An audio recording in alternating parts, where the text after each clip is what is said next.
Hello friends, welcome to my YouTube channel the web station. So friends, আপনাদের জন্য একটা গুরুত্বপূর্ণ আপডেট, সেটা হচ্ছে রাজ্যে যে বিধানসভা ভোট, সেই বিধানসভা ভোটে কিন্তু এক গুরুত্বপূর্ণ নোটিফিকেশান জারি করেছে ইলেকশন কমিশনের তরফ থেকে ওয়েস্ট বেঙ্গলে। অর্থাৎ এখানে কিছু গুরুত্বপূর্ণ দায়িত্বর কথা বলা হয়েছে এবং কাদের কী দায়িত্ব, কতটা কী বর্তাবে সে নিয়ে বলা রয়েছে।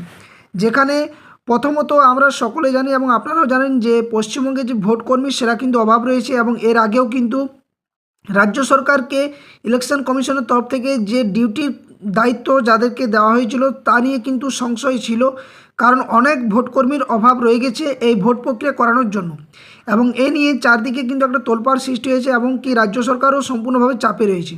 তো সেই মুহূর্তে রাজ্য সরকার যে ভোটকর্মী, সেই ভোটকর্মীর অভাবের ভিত্তিতে কী তথ্য দিয়েছে এবং তার ভিত্তিতে ইলেকশন কমিশনের তরফ থেকে যে নোটিফিকেশান জারি করা হয়েছে তার সম্পূর্ণ তথ্য আপনার সামনে শেয়ার করব এই ভিডিওর মধ্যে দিয়ে। যেখানে বিএলওদের বুথের ভেতরে ডিউটি দেওয়া যাবে না সে নিয়ে নির্দেশিকা জারি এবং মহিলা ও পুরুষ মিশিয়ে যে পোলিং পার্টি সেই গঠনের কিন্তু নির্দেশও কিন্তু দেওয়া হয়েছে এই নোটিফিকেশনের মধ্যে। তো কী কী তথ্য দেওয়া হয়েছে তার সম্পূর্ণ বিস্তারিত এই ভিডিওর মধ্যে দিয়ে আলোচনা থাকবে। তো আপনারা যারা চ্যানেল নতুন আছেন বা ভিডিওটা নতুন দেখছেন অবশ্যই বলবো ভিডিওটি লাইক করুন, শেয়ার করুন এবং চ্যানেলে নতুন হয়ে থাকলে অবশ্যই চ্যানেলটি সাবস্ক্রাইব করে পাশে থাকা বেল নোটিফিকেশনটি অন করবেন। এই ধরনের সমস্ত গুরুত্বপূর্ণ নিউজ নোটিফিকেশন তথ্য সংক্রান্ত ভিডিও এই চ্যানেলের মধ্য দিয়ে আপলোড করা হয়ে থাকে। তো দেখুন, কাল কিন্তু অর্থাৎ 6 এপ্রিল এই নোটিফিকেশান জারি করা হয়েছে office of the chief electoral officer West বেঙ্গলের তরফ থেকে। যেখানে ডেটটা আপনারা দেখতে পাচ্ছেন যে গত 6 এপ্রিল কিন্তু এই নোটিফিকেশানটি জারি করা হয়েছে ইলেকশন কমিশনের তরফ থেকে। এখানে বিষয়টি কী রয়েছে না, streamlining election man power database and assessment of shortfall in connection with GE to WBLA 2026। অর্থাৎ এতদিন আপনারা জানেন যে এই নিয়ে কিন্তু একটা গুরুত্বপূর্ণ বিষয় যে ভ্যাবের যে ডিউটি, সেই ভ্যাবের ডিউটি নিয়েও কিন্তু একটা গুরুত্বপূর্ণ বিষয় এখানে উঠে আসছে। তো কী কী বলা রয়েছে তার ডিটেলস তথ্য এখানে শেয়ার করছি। এখানে প্রথমত বলা রয়েছে with reference to subject cited above, I am directed to request to you to take the following measure for streamlining in election manpower database and for proper assessment of manpower shortfall in connection with the general election to the West Bengal Legislative Assembly 2026 for your information and necessary action। অর্থাৎ যে সমস্ত বিষয়ে অর্থাৎ যে short দেখা দিয়েছে ভোটকর্মী যে ভোটের যে প্রক্রিয়াটা সম্পন্ন করবে তার জন্য যে একটা রাজ্য সরকার তরফ থেকে যে সমস্ত কর্মীদের দরকার তার সংখ্যাটা কিন্তু খুবই কম রয়েছে এই মুহূর্তে দাঁড়িয়ে। তো এখানে 5টা বিষয় কিন্তু ইলেকশন কমিশনের তরফ থেকে বলা হয়েছে এবং এই বিষয়গুলো আপনাদের সামনে আমি বাংলাদেশ সম্পূর্ণ তথ্যটা তুলে ধরবো যে 5টা পয়েন্টে কী কী বলা হয়েছে, কাদের কী দায়িত্ব দেওয়া হয়েছে, যে ভোটার অ্যাসিস্ট্যান্ট যে বুথ এই নিয়ে দায়িত্বই বা কী বর্তানো করা রয়েছে নোটিফিকেশনের মধ্যে তার ডিটেলস তথ্যটা এখানে আপনার সামনে তুলে ধরার চেষ্টা করছি। তো দেখুন, 5টা বিষয় বলা রয়েছে। প্রথম যে বিষয়টা বলা রয়েছে সেটা হচ্ছে বুথ লেভেল অফিসার অর্থাৎ বিএলওস যারা রয়েছে shall not be included in the polling personal database as they will be engaged in managing the voter assistance booth অর্থাৎ ভ্যাব অন পোল ডে।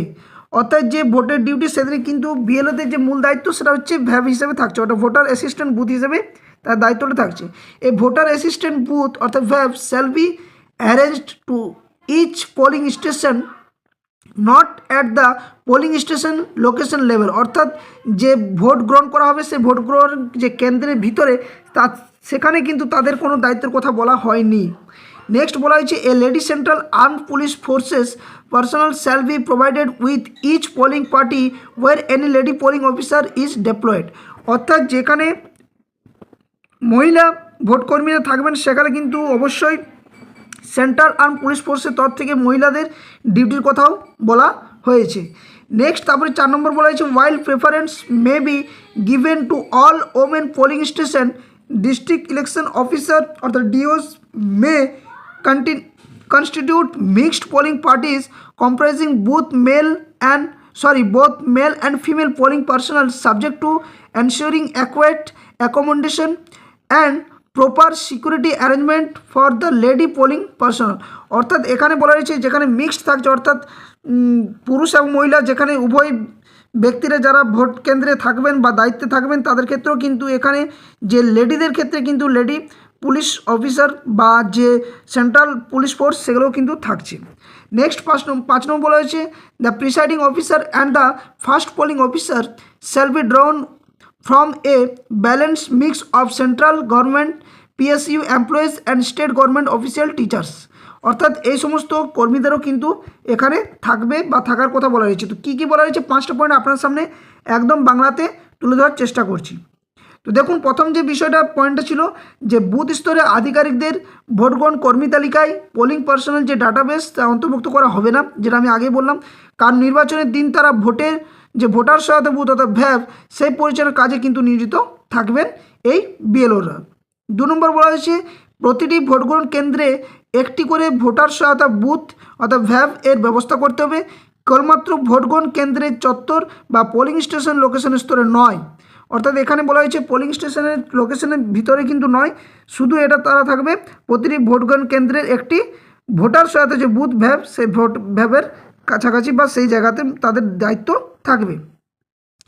যে সমস্ত ভোটগ্রহণ দলে কোনো মহিলা ভোটগ্রহণ আধিকারিককে নিয়োগ করা হবে সেই প্রতিটি দলের সাথে একজন মহিলা কেন্দ্রীয় সশস্ত্র পুলিশ বাহিনী এর কর্মীকেও কিন্তু মোতায়েন করতে হবে। নেক্সট 4 নম্বর বলা হয়েছে যদিও সর্বমহিলা পরিচালিত ভোটগ্রহণ কেন্দ্রগুলিকে অগ্রাধিকার দেওয়া যেতে পারে, তবু জেলার নির্বাচনী আধিকারিক অর্থাৎ ডিওস পুরুষ ও মহিলা উভয় প্রকার ভোটগ্রহণ কর্মী সমন্বয়ে গঠিত মিশ্র ভোটগ্রহণ যে দল সেই গঠন করতে পারে, তবে সেক্ষেত্রে মহিলা ভোটগ্রহণ কর্মীদের জন্য পর্যাপ্ত আবাসন থাকার ব্যবস্থা এবং যথাযথ নিরাপত্তার ব্যবস্থাও সুনিশ্চিত করতে হবে। নেক্সট তারপর 5 নম্বরে যেটা বলা রয়েছে যে প্রিসাইডিং অফিসার এবং প্রথম শ্রেণীর ফার্স্ট পোলিং যে অফিসার রয়েছে সেই সমস্ত আধিকারিককে এমনভাবে নির্বাচন করতে হবে যাতে কেন্দ্রীয় সরকার বা রাষ্ট্রায়ত্ত সরকার যে পিএসইউ কর্মী এবং রাজ্য সরকারের আধিকারিক ও শিক্ষকদের একটি সুষম সংমিশ্রণ বজায় থাকে। তো এই সমস্ত বিষয়গুলো কালকের নোটিফিকেশন যা নোটিশ জারি করা হয়েছিল সেখানে এই সমস্ত তথ্যগুলো শেয়ার করা হয়েছে এবং নোটিশের মধ্যে দিয়ে একদম ডিটেলসভাবে সমস্ত তথ্যটা দেওয়া হয়েছে। তো এই ছিল আজকের এই ভিডিওর মধ্যে দিয়ে আপডেট, যেটুকু আপনার সামনে শেয়ার করতে পারলাম। আপনারা জানেন যে কিছুদিনের মধ্যে কিন্তু ভোটের যে দামামতো বেজেছে, কিন্তু ভোট গ্রহণ যে হবে 23 এবং 29 তারিখ, সেক্ষেত্রে যে ডিউটিস এবং কী কী ডিউটির মধ্যে কার কী করার দায়িত্ব তার ডিটেলস কিন্তু ইলেকশন কমিশনের তরফ থেকে বলা হয়েছে এবং এইভাবেই কিন্তু দায়িত্বটা পালন করার জন্য নির্দিষ্ট তথ্য শেয়ার করা হয়েছে এই নোটিশের মধ্য দিয়ে। তো যাই হোক, এটাই ছিল আপনার সামনে সমস্ত তথ্য তুলে ধরার মূল দায়িত্ব ভিডিওর মধ্য দিয়ে। আশা করছি আপনারা সমস্ত বিষয়টা বুঝতে পেরেছেন। যদি ভালো লাগে অবশ্যই চ্যানেলটি সাবস্ক্রাইব করবেন, পাশে থাকা বেল নোটিফিকেশন করবেন আর ভিডিওগুলো পারলে বাকিদের সাথে শেয়ার করবেন যাতে সকলে উপকৃত হয়। এবং এই ধরনের নিউজ নোটিফিকেশান আপডেট তথ্য পাওয়ার জন্য ভিডিও ডেসক্রিপশানে দেওয়া যে official Telegram channel link, official Facebook পেজে সকলে যুক্ত হবেন, সেখানে সমস্ত তথ্য শেয়ার করা হয়ে থাকে। তো ভিডিওটা এখানে শেষ করছি। ধন্যবাদ। জয় হিন্দ। সকলে সুস্থ থাকুন, ভালো থাকুন।